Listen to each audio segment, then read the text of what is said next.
हरे कृष्ण। ओम अज्ञानतिमिरान्धस्य ज्ञानाञ्जनशलाकया चक्षुरुन्मिलितं येन तस्मै श्रीगुरुवे नमः। मुखं करोति वाचालं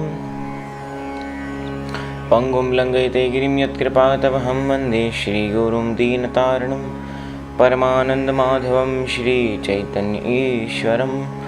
नमो विष्णुपादाय कृष्णपृष्ठाय भूतले श्रीमते भक्तिवेदान्त स्वामिनिति नामिने। नमस्ते सारस्वती देवे गौरवाणी प्रचारिणे निर्विशेष शून्यवादी पाश्चात्य देशतारिणे। जय श्री कृष्ण चैतन्य प्रभु नित्यानंद श्री अद्वैत गदाधर श्रीवासादि गौर भक्तवृंद। हरे कृष्ण कृष्ण कृष्ण हरे हरे, हरे राम राम राम हरे हरे।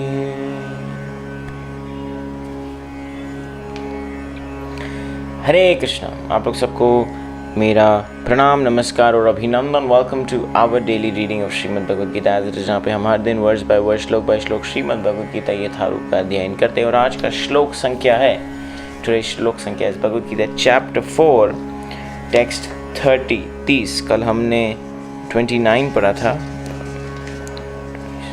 29 पढ़ा था, आज 30 पढ़ रहे हैं। सो जिनके पास भी भगवद गीता है आप कृपया अपना कॉपी खोल दीजिए। जिनके पास नहीं है और जो ऑनलाइन फ्री PDF कॉपी चाहते हैं, आप मुझे मेरे पेज गुरु जी के साथ पे मैसेज कर सकते हैं और मैं आपके साथ वो कॉपी शेयर करूँगा। तो चलिए शुरू करते हैं। Reading from Bhagavad Gita chapter 4 text 30। सर्वे अपि एते यज्ञो विदो यज्ञक्षपिता कल्मषा यज्ञ शिष्टामृत भुजो यान्ति ब्रह्म सनातनम। ट्रांसलेशन।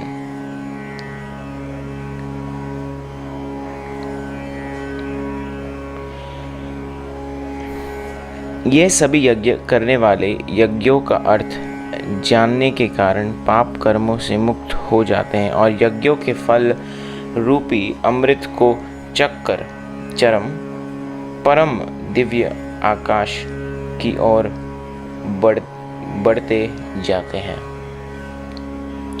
तात्पर्य। purport by His Divine Grace Shri Prabhupada की जय। तात्पर्य। विभिन्न प्रकार के यज्ञों, कल हमने यज्ञ डिस्कस किया था, यज्ञ योगा और किस प्रकार के यज्ञ होते हैं। तो विभिन्न प्रकार के यज्ञों यथा द्रव्य यज्ञ, स्वाध्याय यज्ञ तथा योग यज्ञ की उपयुक्त व्याख्या से यह देखा जाता है कि इन सबका एक ही उद्देश्य है और वह है इंद्रियों का निग्रह। What is the aim? क्या उद्देश्य है ये सब चीज़ करने का, ये यज्ञ करने का? कि हमारी इंद्रियां निग्रह में रहे। Means our senses become under our control, they are in restriction. इंद्रिय तृप्ति ही भौतिक अस्तित्व का मूल कारण है।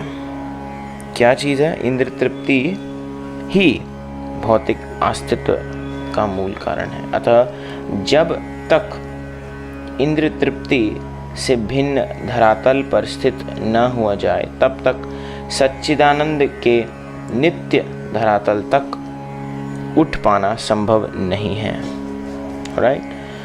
कि जब तक हम इंद्रिय तृप्ति के लेवल से ऊपर नहीं जाए, until we are apart from sense gratification, on the platform sense gratification, तब तक हम परम आनंद या ब्रह्म के लेवल पर नहीं जा सकते। तब तक सच्चिदानंद के नित्य धरातल तक उठ पाना संभव नहीं है। It is not possible. Why? Because ब्रह्म स्पिरिचुअल होना है, so you have to give up your material propensity to enjoy. समझ रहे मैं क्या बोल रहा हूँ? सो इसीलिए जो कोई भी आध्यात्मिक की तरफ बढ़ना चाहता है, योगा करके या कुछ भी करके, उसको अपना मटीरियल प्रोपेंसिटी छोड़ना होगा।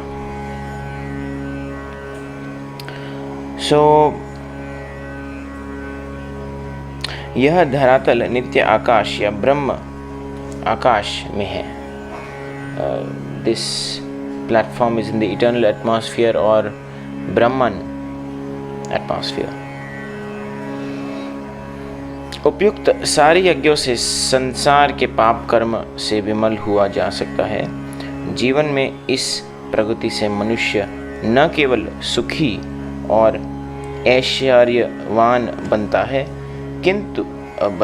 अपितु अंत में वह निराकार ब्रह्म के साथ तादात्म्य के द्वारा या श्री भगवान कृष्ण की संगति प्राप्त करके भगवान के शाश्वत धाम को प्राप्त करता है। क्या करता है? What does he attain? जो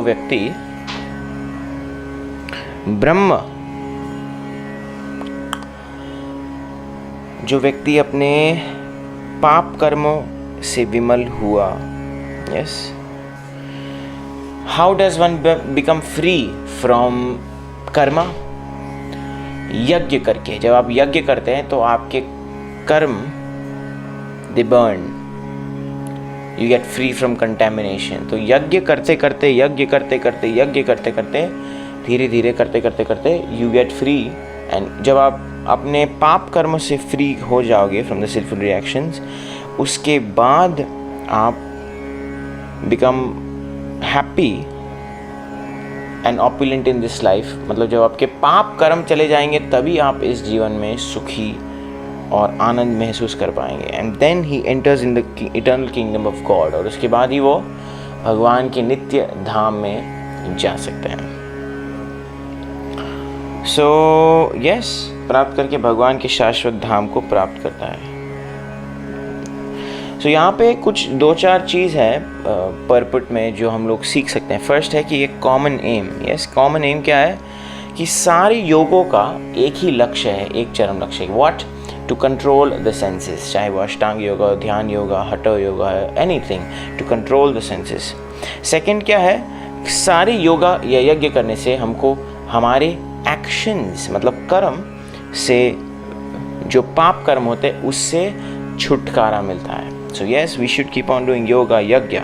एंड तीसरा क्या है कि हम जो दिव्य ज्ञान प्राप्त करते हैं, धीरे धीरे वो दिव्य ज्ञान भक्ति की तरफ प्रगतित होता है। It transforms into devotional service. And चौथा, आदमी खुश हो जाता है। One tests the nectar in this life and the next. मतलब कि एक व्यक्ति असली में खुश हो जाता है जब वो भक्ति करता है, यज्ञ करता है, योगा करता है धीरे धीरे। So yes, that is the essence for today's words. इसके साथ हम आज के अध्ययन को यहाँ पर विराम दे सकते हैं। आप लोग किसी का कोई प्रश्न, कमेंट या रियलाइजेशन हो तो आप मुझे मेरे पेज गुरुजी के साथ पे शेयर कर सकते हैं। आप लोग सबका जुड़ने के लिए बहुत बहुत धन्यवाद। हम फिर आपको कल इसी समय इधर ही मिलेंगे। तब तक के लिए शुभ रात्रि। हरे कृष्णा। श्रीमद् भगवद गीता की जय। श्रील प्रभुपाद की जय।